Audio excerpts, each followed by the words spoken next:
Un juego RS. ARK de supervivencia. Nada más que ya ha avanzado ¿Cómo es el este. juego? Se llama ARK Survival. Tengo 362, pero...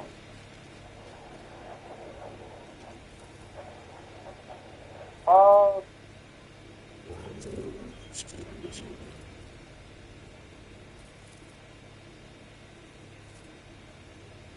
Y estás jugando en Play. Sí, Play 5.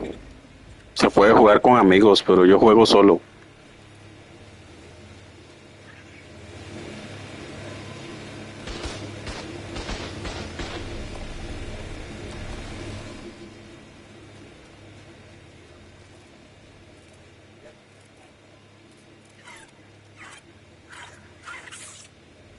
¿Cómo así?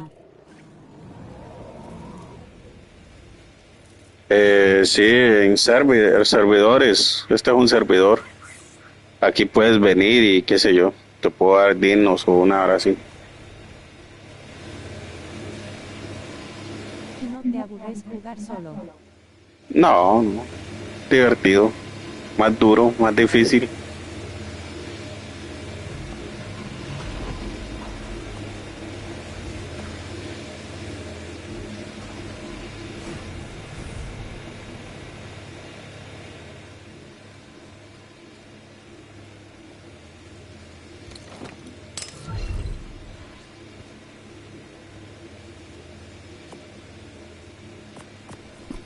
Ese server es tuyo. No, no, es un server público. Cualquiera puede entrar. Y no, a veces no juego solo. Alguien, qué sé yo, que está viendo el directo, se mete y juega conmigo y así le regalo unos dinos top.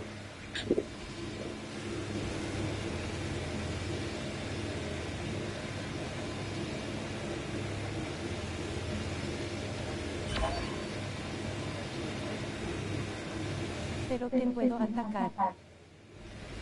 Hay un módulo para eso, pero en este no. Tiene que ser un servidor PvP, de PvE. Por ejemplo, esta es la casa de un jugador que tal vez no está activo ahorita.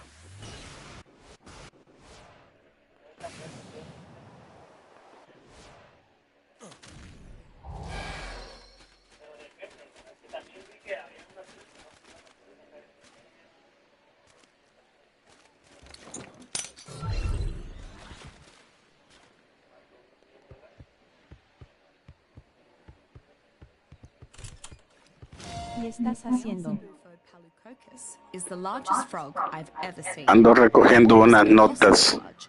It can actually fit a full-grown human adult on its back, though just barely. This is a dangerous prospect, though, as secretions from Beelzebufo's skin and saliva have a narcotic effect on most creatures. Not surprisingly, Beelzebufo is adept at killing insects. Its lengthy tongue allows it to quickly grab prey from afar, killing most insects near instantly and quickly digesting them. It even combines the narcotic chemicals in its mouth with the insect's chitin to create a specialized sticky substance. Tamed Beelzebufo make for strange mounts. Strange mounts for strange... When Nerva and his band return from the ¿Y no camp, te gusta jugar PvP? so this Sí lo jugué, chance to pero reflect. lo dejé de jugar. I may as well take advantage of it. I realized that had I just ignored the signs and accepted this paradise at face value, I'd still be happy and free. Would that have been better? I don't think so. After a lot of thought, I've decided that I'd rather die seeking the truth than living in an illusion. That, as Rockwell would say, is the path of a true scientist. Not that I'm Galileo battling the church or anything, but hey. Ah, bueno, bien hablamos. Hold on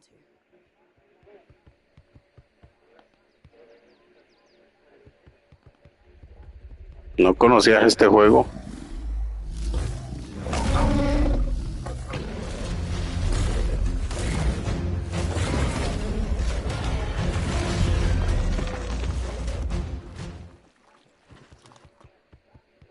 No. Así es, un juego bien bueno. Empezando es muy difícil, sí. Para empezar a jugarlo es Who difícil. created the Scarabeei gigas, I cannot say. What I can say is that this creature is a perfect symbiont for advanced human tribes. Coprophagic, it eats mostly useless waste, feces. It XQ. purifies this waste into a more refined waste product, along with an oily byproduct.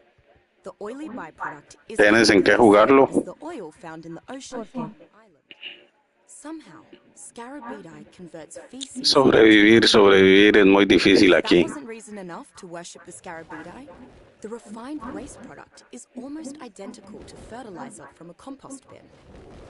Scarabeei makes me think Porque es difícil. for a long time. Why else Te would mueres they a cada be rato. such a perfect pet? Most tribes jealously protect their Scarabeei. Y agarrar dinos y buenos es difícil también. These wondrous Cada uno tiene su mecanismo para domarlo. eco-friendly source of resources for living off the land. Oil becomes gas, which is generator fuel. Fertilizer means crops, Bueno. which is human fuel. The Scarabeei can power all aspects of island life.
caramelo con corte y una papa china.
Esa madre puede ser que te no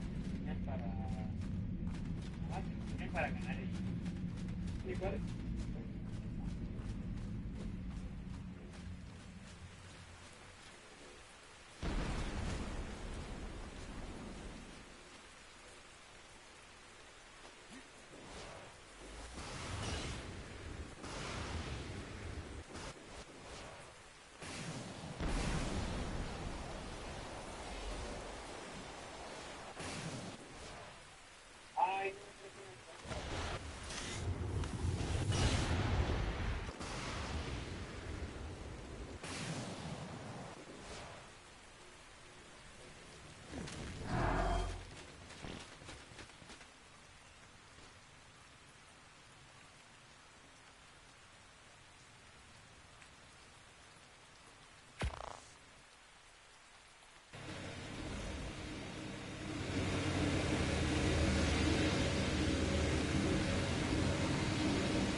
Mesopithecus amicafer is an omnivorous monkey species, primarily inhabiting the island's jungles. It is smaller than a human, but can scurry about the same speed. It does not appear to be aggressive, unlike its relative, the Gigantopithecus, but is rather very shy towards humans, likely due to their much larger size and lack of hairy exterior. Due to their skittish nature, they can be difficult to tame. They can be hand-fed if you are patient, but stick too close to them for too long, and they'll get spooked and run away. A common pet, Mesopithecus, is very easy to keep fed. It will eat nearly any fruit harvested on the island. Mesopithecus is most often used as a social companion, as it cannot carry enough to be a beast of burden, is not large enough to be ridden, and is not particularly good for combat. It is, however, quite effective at vocally warning of incoming intruders and pelting them with copious amounts of tossed fecal matter.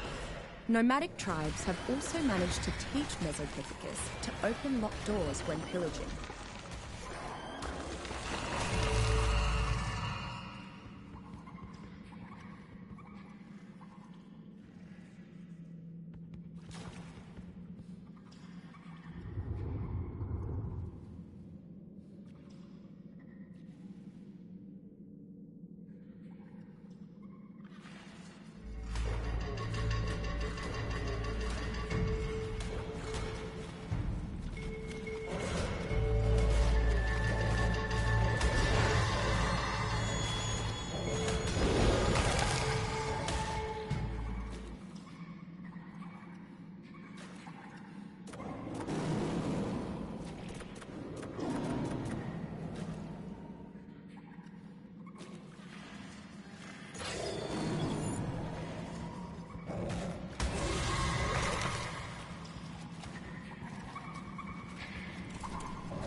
Much like the island's other large theropods, Megalosaurus noctodominus is an aggressive cave carnivore that should not be taken lightly. Unlike most of the other theropods, it is a primarily nocturnal creature. As dawn approaches, Megalosaurus begins looking for a secluded place to spend the day sleeping in relative safety. Conversely, if disturbed during the day, Megalosaurus is significantly more sluggish. Either way, however, its primary combat tactic is to bite onto its target, then lock its jaws shut in an iron grip. Only larger creatures can hope to break free once Megalosaurus locks its jaw. The creature then proceeds to gnaw on its prey until death. It's a terrifying, grisly spectacle to watch, and a formidable tactic for a tribe to employ against more nimble opponents. While Megalosaurus is not the most powerful theropod, it is still highly sought after by night raiders. Due to its nocturnal nature, Megalosaurus becomes much more formidable at night, dodging attacks, conserving stamina, and attacking more accurately, to name a few of its enhanced talents.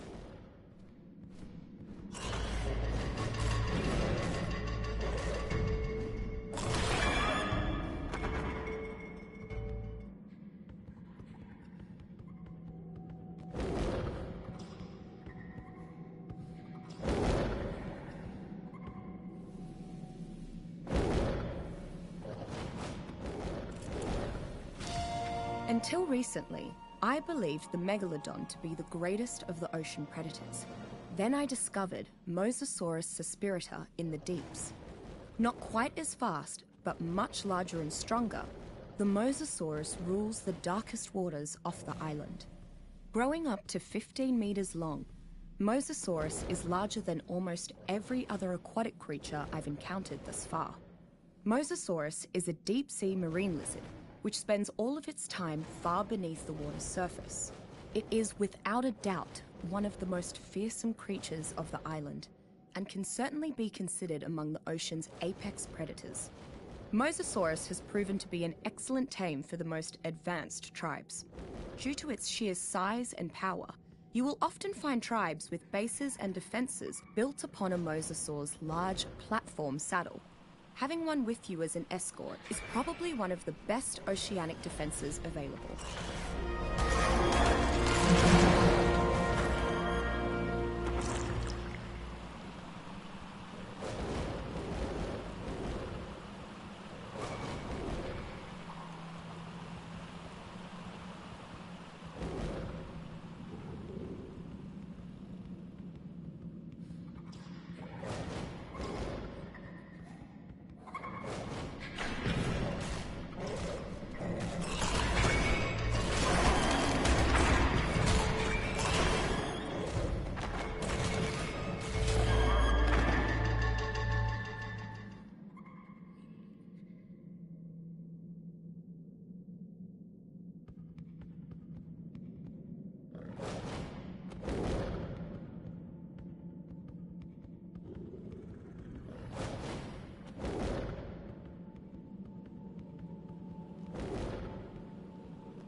Before arriving on this island, I would have dismissed the idea of a device instantly transporting a person from one location to another as complete and utter poppycock. Yet, that appears exactly what the strange platforms beneath the obelisks are capable of doing. Astounding. Yes, there was a dragon on the other side. I'm sure Mr. Nerva and his men fought quite the heroic battle, but discovering another slobbering beast is trivial in comparison. Imagine, one could go from one side of the globe to the other in the blink of an eye, and I'll wager that is just the start of the obelisk's capabilities. I must learn more. I must.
The fact that this creature exists is enough to give me nightmares.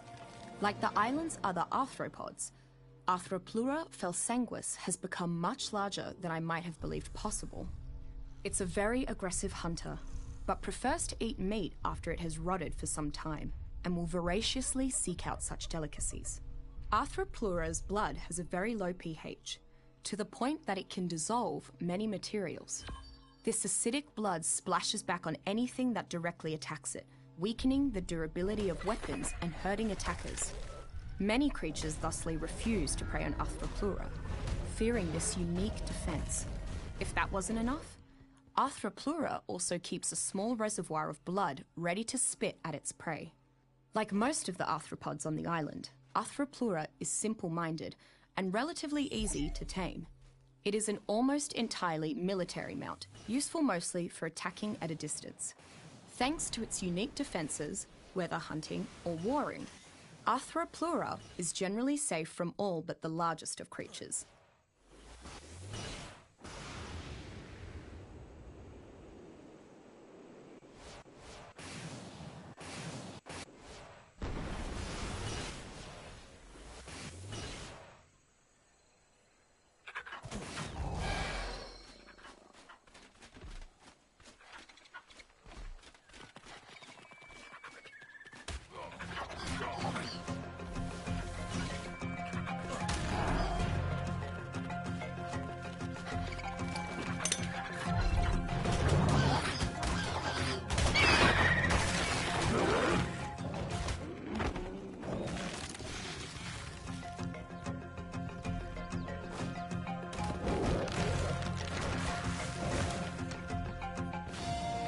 Miss Walker's impromptu visits are always an unexpected pleasure. After that headache with the sharks and Blackfoots, a lively tea-time discussion about the abnormalities of the ARK's ecosystem was precisely what I needed. Thank goodness I've managed to find an intellectual colleague that shares my love for the sciences. It saddens me to think that Miss Walker's charming colonial accent would keep her out of the more prestigious institutions and societies back home. Another of the ARK's wonders, it is a true meritocracy, unlike any in the modern world. If Miss Walker and I could find and cultivate more minds like ourselves, we could create a true scientific utopia.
I keep glancing at the artifact.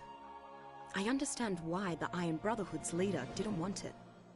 since it has no apparent use, all it does is remind him of the tribesmen who died seizing it from that giant spider. Can it really be useless, though?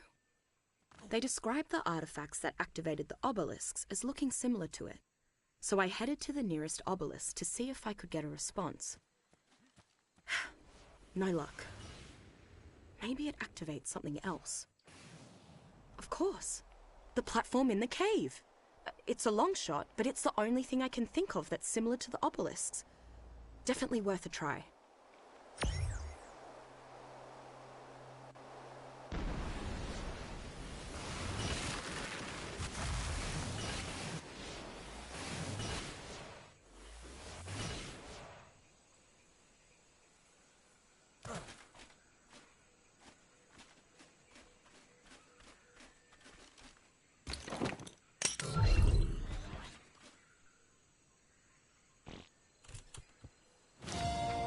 Dimorphodon equiseca is another of the island's Jekyll and Hyde creatures.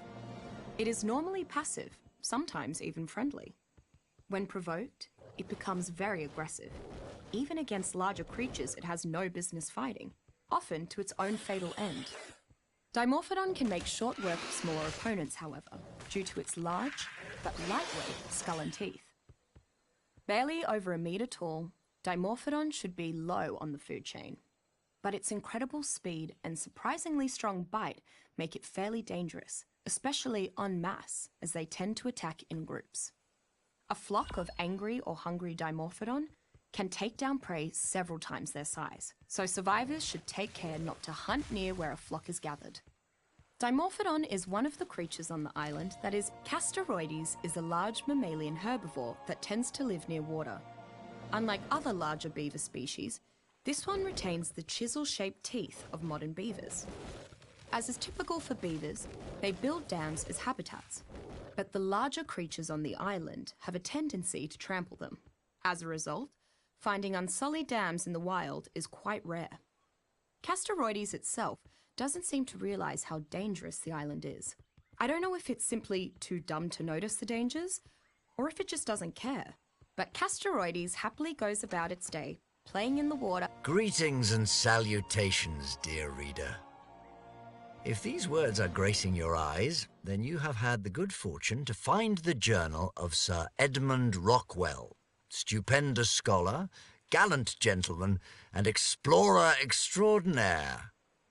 It also means that it's entirely possible that I've met some unseemly end on this fascinating but exceedingly dangerous island that I call home.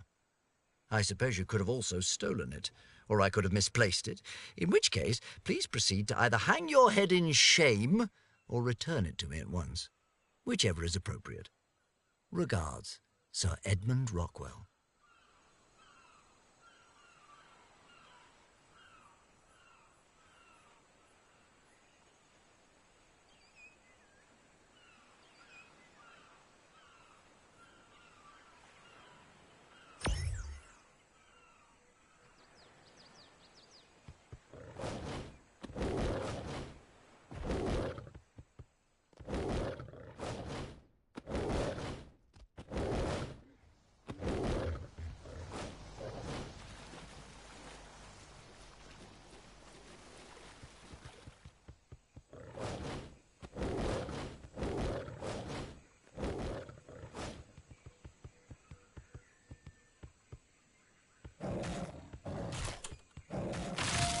Dimetrodon calorecta is a much calmer predator than most on the island.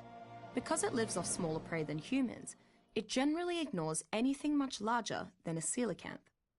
Dimetrodon is one of the few carnivores on the island that could be classified as reasonably friendly in the wild. The sail on Dimetrodon's back is an especially fascinating thing. It can be angled to provide shade from the sun and allows Dimetrodon to disperse heat more quickly. The inner workings of the sail can also restrict blood flow in the creature to hold in excessive heat. Together, these two traits allow Dimetrodon to comfortably survive in any climate, though they are most commonly found in the swamplands, which are rich in prey. If Dimetrodon was a bit larger or didn't have that massive sail, it would make it like the Carnotaurus. Baryonyx aquafulguar is a large carnivore, but not large enough to rival the island's apex predators. While not as powerful as some deep-sea predators or Spinosaurus, Baryonyx is an extremely fast swimmer who is still sufficiently nimble enough to threaten most creatures on the island. And yet, despite being a fast, dangerous dinosaur, Baryonyx almost exclusively consumes fish and other water dwellers.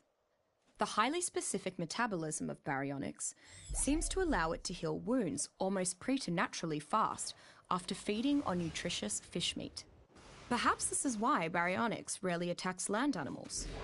Baryonyx's natural affinity for aquatic predation means that once tamed, it learns to kill ocean dwellers even more efficiently.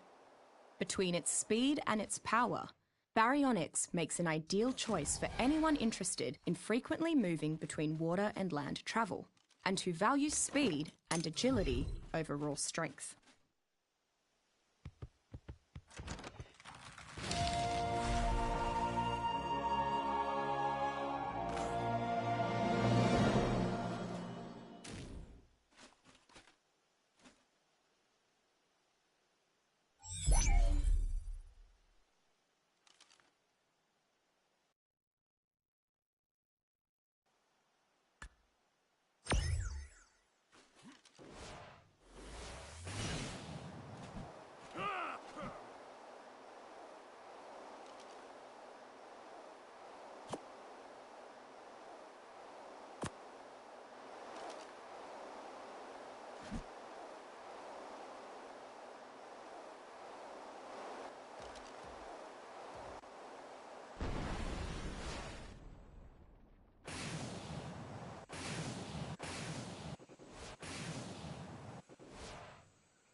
Residing almost solely within the island's swamps, Diplocaulus natatori nutrix is a small amphibian that primarily eats minor fish.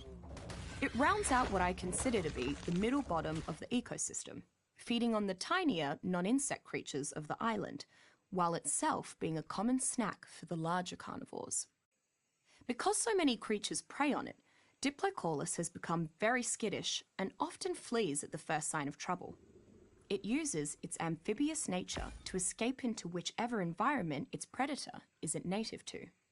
Diplocaulus' unique capability to retain vast quantities of oxygen allows it to effectively remain submerged for hours at a time, usually outlasting even other amphibious creatures that might otherwise prey upon it. There are only a few uses for tamed Diplocaulus. It is primarily kept for the rather disgusting practice of employing a Diplocaulus as an oxygen bag. Diplocaulus stores air in the bladders of its head, and divers can suck from these bladders to take deep breaths while submerged, supporting long-term underwater exploration without the use of external gear. Surprisingly, Diplocaulus is also extremely efficient when it comes to hunting trilobites.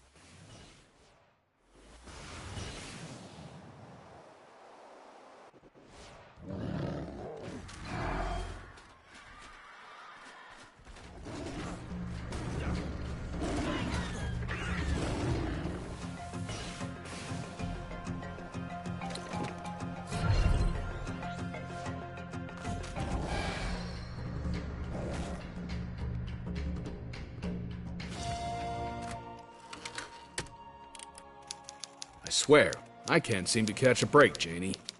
Almost through in with some folks building Swiss Family Robinson-style houses up in the trees. Getting above it all sure seemed like a great idea to me. But then I couldn't help noticing this outfit was gearing up for a fight. It was like boot camp all over again. Except I don't remember any Chinese lady sergeants there drilling recruits with pig stickers. Besides, I wasn't keen about enlisting in a brand new war so soon after I'd gone AWOL from another. So I struck out on my own, but not too far. Thought there might be something to that safety in numbers idea, in case those guys from the mine came back to make an example of us escapees. I spent a few days building a nice tree fort all my own, off to one side of Toothpick Terraces. No sooner did I have my place set up just the way I liked it when the bad guys showed up. I knew we were in for it when I saw they had artillery mounted on dinosaurs. And sure enough, they started raining hell on us. All that work for nothing. In the middle of the mess, I managed to spot the kid from the mine again, the one who broke us out. You'd think I would have learned by now to stick with her, but no. I heard her yelling to run into the swamps and decided I might do better going the opposite way. Already thinking I might have screwed up again. Bob.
I feel lucky to have crossed paths with Carcharodontosaurus medicupestis and lived to tell the tale. Though I'm not sure if this predator grows bigger than a Giganotosaurus, I hope to never find out. Just one of these bruises held its own against an army of us, and that encounter cost us dearly. Carcharodontosaurus can sweep aside attackers with its tail, but it's the other end you'll really want to avoid. It has teeth like steak knives, set in jaws strong enough to shred most prey. Even a near miss will carve you up, but good. Like its namesake, the great white shark, Carcharodontosaurus gets more dangerous once it tastes blood. Each kill seems to give these monsters a rush and drive it into a berserker frenzy. Anyone that manages to tame a Carcharodontosaurus will gain a new way to rally their tribe for battle. There's something about this monster's roar that drives others to fight. A war cry for Hell's own army. The more tactical tribes will let their Carcharodontosaurus tear through the mid-sized creatures in their enemies' ranks, Occupying a space in the low to middle end of the food chain, to take on the largest Electrophorus threats. beluardomato is a Talk about carnivorous shock swimmer and that awe. feeds mostly off of shellfish and small fish. Despite its common name, it is actually a very long knife fish and not an eel. It does not provide much meat, so many predators simply leave it be. Unlike most predators, it does not use brute strength to bring down its prey, but instead releases an electrical charge around itself to knock its prey unconscious. Alone, this can take out a small creature. When attacking together, Electrophorus can even bring down the larger ocean life forms and then feed as a group. By far the most common use of Electrophorus is to subdue large ocean creatures. Knocking out a plesiosaur or other giant deep-sea leviathan can be incredibly difficult. Thus, many tribes employ small schools of Electrophorus to shock them into submission.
Found primarily among the island's redwood regions, Arctodus dirus is an imposing creature. Many on the island have started calling it a dire bear, a name which is appropriate both due to its enormity and its territorial nature. The dire bear ignores most non-hostile creatures, while going about its daily routine of scavenging for meat and edible plant life. That is, until intruders enter the territory it considers its own, at which point the creature ferociously attacks. Most often, it is smartest to just run from an angry dire bear. Once tamed, the dire bear is a strong and reliable mount. It can carry vast quantities of goods and can sprint for extremely long, nearly infinite periods. It is not the fastest creature from a hard stop, but after building up momentum, its sustained overland speed builds to among the best of the island. Of course, being able to feed a dire bear both meat and plant life makes keeping one fairly convenient regardless of the environment. Arctodus has a fondness for honey and can harvest it without getting stung or destroying the hive. Perhaps more rewarding while you are riding it, those pesky bees will completely ignore you. Kairuku waitaki is an amazingly docile and friendly creature to everything but fish. Honestly, I'm not quite sure how Kairuku manages to stay populated across the island's colder climes, with the many predators stalking these frozen lands. It is weak and only has one small defensive trait. Suspended in Kairuku blubber are small, dense particles that act as a light form of armor. Adding to Kairuku's problems, a clever survivor discovered that refining Kairuku blubber, concentrating the particles in it, can yield a natural form of the same polymer utilized in advanced tribes' manufacturing processes. This has caused many tribes to hunt Kairuku extensively, a practice colloquially known as Kairu clubbing. There is no reason to tame Kairuku for combat, since they are useless at it. Still, Kairuku are regularly tamed for their cuteness and friendly nature, and the fact that their bodies run extremely hot.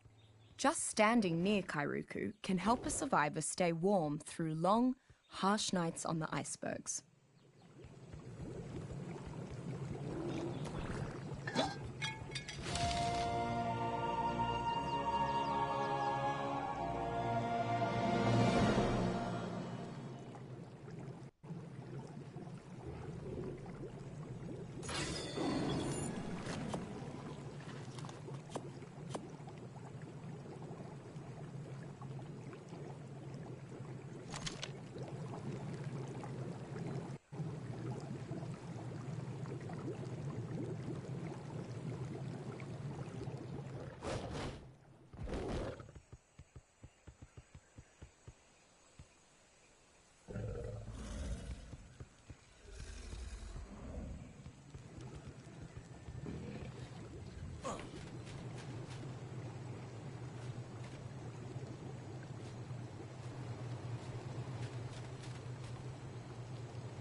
Sadly, my freer curry trials cannot begin immediately, as the volunteers have a much more difficult journey to Rockwell Manor than I.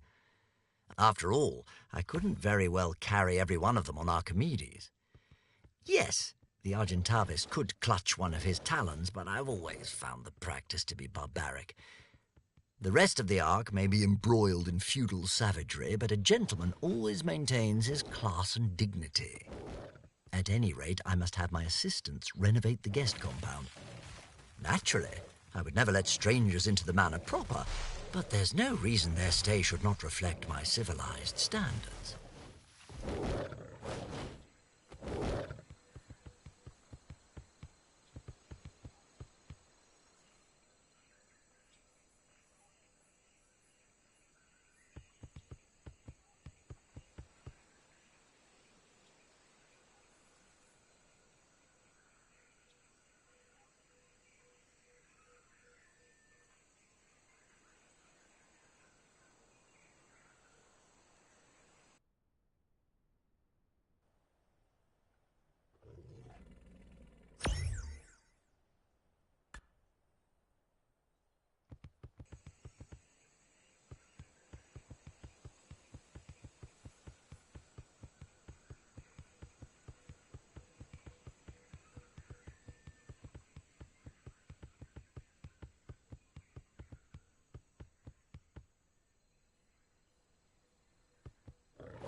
Ichthyosaurus curiosa is a comparatively small carnivore found in the waters around the island. It is slightly larger than a human, but that's still small compared to the leviathans roaming these waters. It seems to be very interested in any creature around its size, often approaching and following humans swimming through its waters. Despite its appearance, the Ichthyosaurus is neither a fish nor an ocean mammal. Like many creatures in the waters around the island, it is actually an aquatic reptile. I can't think of a better mount for someone starting to explore the island's seas and waterways. Ichthyosaurus is a comparatively fast swimmer, and even in the wild will cozy right up to you and try to figure out what you're doing.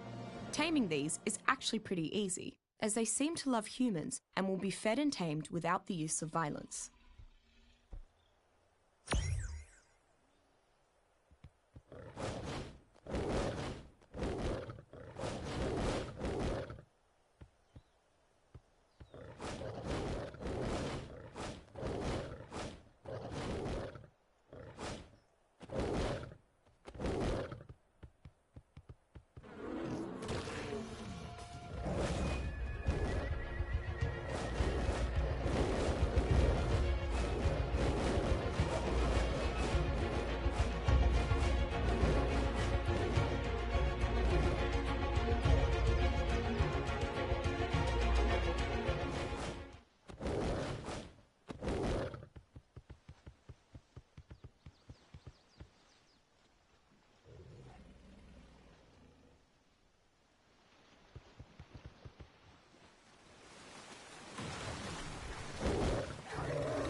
Janie, I'm free.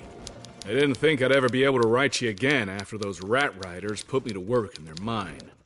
They confiscated my gear at the gate and tried to get me to wear a second-hand prison outfit. Those rags stunk like someone had just died in them.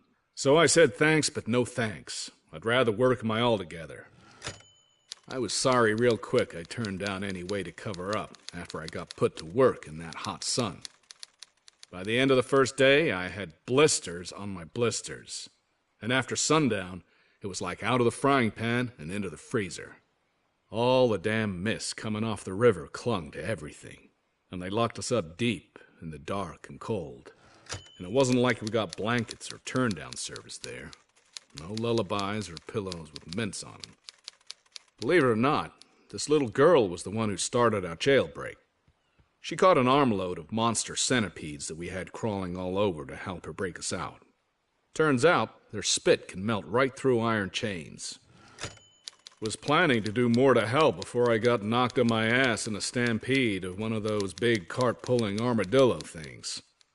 By the time I finally came to again, it was all over, and the place was deserted.